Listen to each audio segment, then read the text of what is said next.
colossal and historic American election. So since you're the American, you're the boss, the white Anglo-Saxon Protestant with ancestors on the Mayflower, I cede the floor to you. Educate us. Well, it's easy to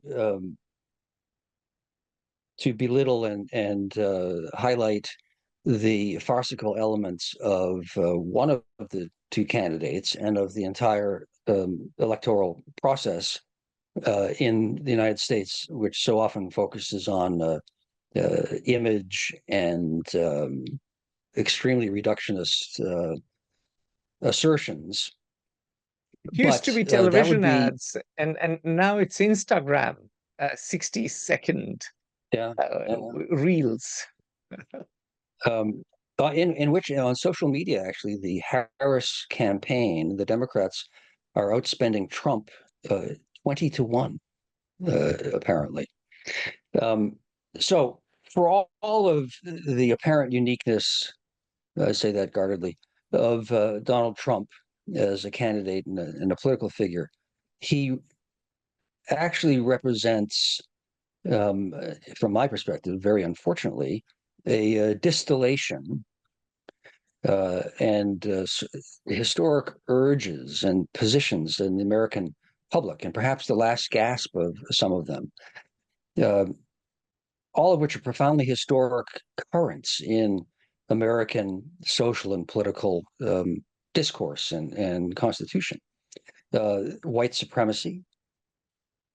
For Americans, at least who look like me, it has been easy to be blind to something which has been easier for non-Americans to see, which is frankly the profoundly racist nature of not just American society, all societies, but of American society, since I'm talking about the United States, until really the final realization of American ideals in 1965, when finally one person, regardless of race, color, creed, and national origin, sex, gender, blah, blah, blah, had one vote. And that was never the case, either formally or socially, culturally, until 1965. And I'm not arguing that since then everything has been perfect, but the white supremacy strain in American society has been central, defining. The anti-elitism of American culture, which Alexis de Tocqueville identified very clearly, and many do who come to America. The strain of isolationism, which has been so profoundly powerful and dominated American politics until really December 7, 1941. Even World War I was an aberration, pretty much. So why is the World War strains One, have always existed? Just to set things in context, after World War One, the U.S. did not even ratify joining. The U.S. Senate did not even ratify joining the League of Nations. So the League of Nations, which was Woodrow Wilson's idea, who was a Princeton professor and then president during World War One, came up with this idea, was basically left high and dry because the US didn't join the League of Nations, which was in Geneva. And of course, after World War II, the United Nations was headquartered in New York, and the World Bank and the International Monetary Fund are headquartered in Washington, D.C. So internationalism came only after the disaster of World War II. Right. The American view has been, until then, that the problem with foreigners is that they weren't American, and therefore were clearly corrupt and not to be trusted. And we had the great good fortune of not being them and of having oceans keeping them away from us. And that's only slightly simplified for effect. But so all of these strains have always existed. Why is this election historic? Because never before have the anti-democratic, frankly fascistic, racist components of American society been so close to one, winning, or actually re-winning, because Donald Trump won in 2016, power at the national level, if you accept the Civil War when the country split in half over these issues. And two, the consequence of the election being so significant that it will fundamentally alter and argue quite possibly end American democracy as it has been, as its ideal has been, and as it has been, as Americans have always striven to achieve. Also, it will be the first time. Well, it's not the first time. It will be the triumph of a foreign power being so influential in a series of covert intelligence operations that it actually decides who leads America and the structure of American institutions and direction of American discourse. And I'm referring, of course, to the Russians. I won't go over this brief entirely again, but there's no question of the profound extent of and success of Russian intelligence in shaping many American debates in the public forum today. Very So all of quickly, these things. please finish your thought, and very quickly, I have 2 points to that. Go ahead. Yeah, I think please. very quickly, you're absolutely right about many of the persisting strains in American society, but fascistic uh, Italy and Nazi Germany, fascist Italy and Nazi Germany were a product of profound economic, political, and social crises. And I think the fact that you have someone like Donald Trump, in my view, is a symptom, not necessarily a problem. Of course, Trump, uh, with his demagoguery, has created a major problem. But the working class stands eviscerated. Big banks have become bigger. Too big to fail has become even bigger to fail. There's been a concentration um, of power in a few companies in very wide-ranging fields, not just banks, technology, which is supposed to be decentralized and innovative, to chicken farming or chicken raising. And so America has gone through this extraordinary period of consolidation and social mobility, this consolidation of economic power. Social mobility has dropped. The universities have certainly become racially more diverse, but increasingly a lot of the people coming to, say, Harvard Kennedy School are the rich and powerful from around the world. So they are also in crisis. They are beholden to their donors. So fundamentally, I would say that the decline of institutions, the judiciary is politicized, Republicans distrust Democrat judges and vice versa. You didn't have this division earlier. And if we look at Congress, 70, 60, 70% of the time, congressmen are fundraising. And legislation is done by junior underpaid staffers who, as the Japanese, who are very reserved and very polite, told me earlier in the day, when they went to Capitol Hill hearings, they were horrified, A, by the ignorance, and B, by the arrogance of the young staffers. And they were just amazed that they were bragging how they were in charge of Japan policy or Southeast Asia policy. So let us not sweep that under the carpet. We have to acknowledge that there are many crises in America, which is why we are seeing this phenomenon. And in some ways, Trump may be a liar, Trump may be an authoritarian, Trump may have many flaws, but he's certainly right in saying the system is broken. I think most of the points that you make are, I think these are all actual issues, problems But I think the only two of them really are distinctive and Mm. pose an existential problem. That America has been led by arrogant and ignorant youth, um, while their seniors raise money and attend receptions. Uh, Predates the current crisis. I'm afraid any professional diplomat Extent. It's a question of has extent, always. right? Oh, I don't think it's any worse. Earlier I they were don't think it's any fundraising worse. 30% of the time. Now the volume of money is so No, I much. don't They're know. I don't think that's a new problem. I think that is a systemic one, but yeah. not the existential. It hasn't led to the existential problem. For me, it's two things. The point I really do agree with is the progressive concentration of power and wealth, leading to alienation, resentment, resistance, populism, and so on. That that's a dynamic that happens in all societies. And over time. But certainly, we are at a dramatic point in that progression in the United States. I think that is one of the main causes, yes, of the problem. The other is that almost no individual and no group anywhere at any time has willingly relinquished power.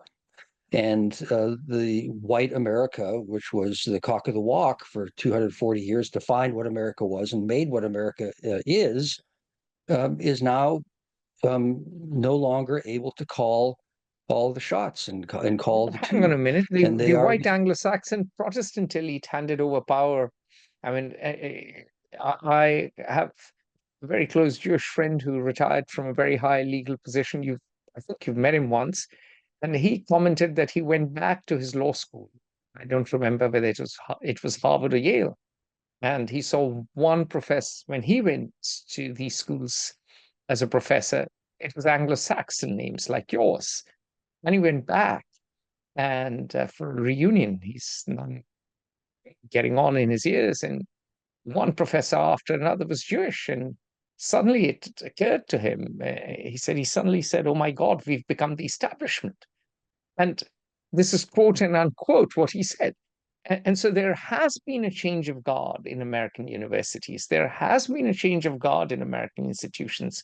Look at how many people in the Treasury are from minority communities. Look at Lena Khan, who I believe heads the well, Trade Commission or something, all the of this has been, or what do you all, call in America? I'm um, the Trade Commission or FTC or the U.S. Trade Representative no. She Office. heads the the equivalent of the European Competition Commission. I'm forgetting the name for it. Trade Commission. I know it doesn't matter. It doesn't matter. Yeah. Well, yeah, all of these things are both the triumph of American ideals and the effort of hundreds of millions of Americans over 200 years, but also the root of the crisis, because now you have an Indian black female running for president. You had a female before. You have a Catholic who was president, and you had a black who was president before, just to take the very top of our system. And this is the triumph of our ideals and the reason why so many people support Donald Trump too, and that he has buttered his bread for his public life, political life, by cockamamie lies like Obama is a Muslim who was not born in America and where's his birth certificate and on and on. But so what are all of these trends? Why is this historic other than just, outrageous and shocking and the current issues of the campaign?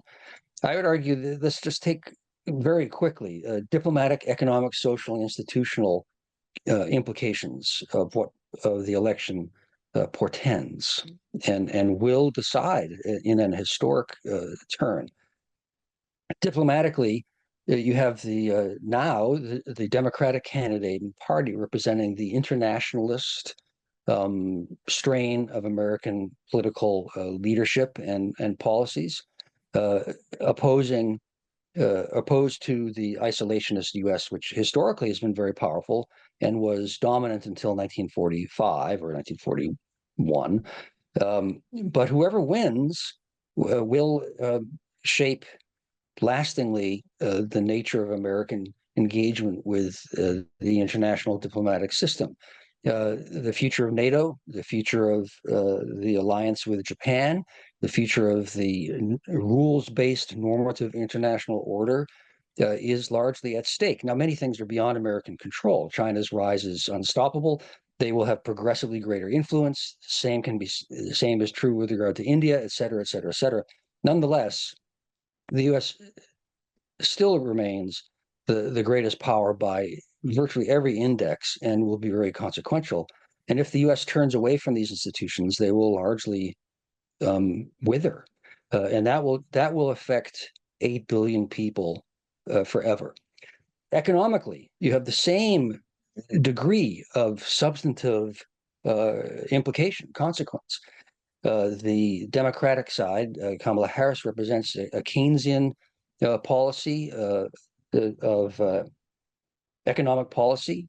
It's mildly redistributionist. It's a center-left policy seeking to combat the concentration of wealth, which is almost inevitable in a capitalist system. The times when economies in the world, and certainly the United States, have known their greatest growth and social dynamism have been when the distribution of income has been the greatest, and the top 1% has lost some of its overwhelming control of the capital of the country, and that the average working person has perhaps, the bottom 80% has perhaps more than 20% of the national wealth. On the other side, you'll have a mercantilist and a protectionist series of policies that openly actually foster the continued concentration of wealth in the top 1%. Ultimately, that leads to literally revolution if it happens. Socially, you have the same kind of dramatic debate. You have the pre-1965 America in which people who don't look like me should just be quiet and stay out of the way and do what they are told. Or you have the America as it is now, becoming soon a majority non-white population in which every individual, regardless of their background and their preferences, has an equal voice and, one hopes, equal opportunity. Of course, that is the ideal, and it's not realized anywhere. But the trend is clear, and the reality of where greater opportunity for more diversity comes or is sought is also clear. And who wins will decide whether there will be a social strife because a minority hitherto in power seeks to hold power, or all Americans have some degree of say in how they will live and how they will be governed. And then last, institutionally, America has defined itself, and rightly, as the most democratic and the first and most successful democratic nation on earth, in which all individuals are equal, blah, blah, blah. We know of the tropes, which are ideals, but also aspirations towards which we have progressively moved, if haltingly so, versus a truly fascistic organization of government in which blood and soil and a leader makes the decisions, claiming to represent the people by cutting out any countervailing institution. And all of these things, diplomatic, economic, social, institutional, there is an historic choice, and the consequences will be historic. That's why it's not just an average election, and the issues are secondary to the fundamental nature of America that will be, if not decided, at least set a direction for come November 5. Join the conversation at Fair Observer and subscribe to our YouTube channel.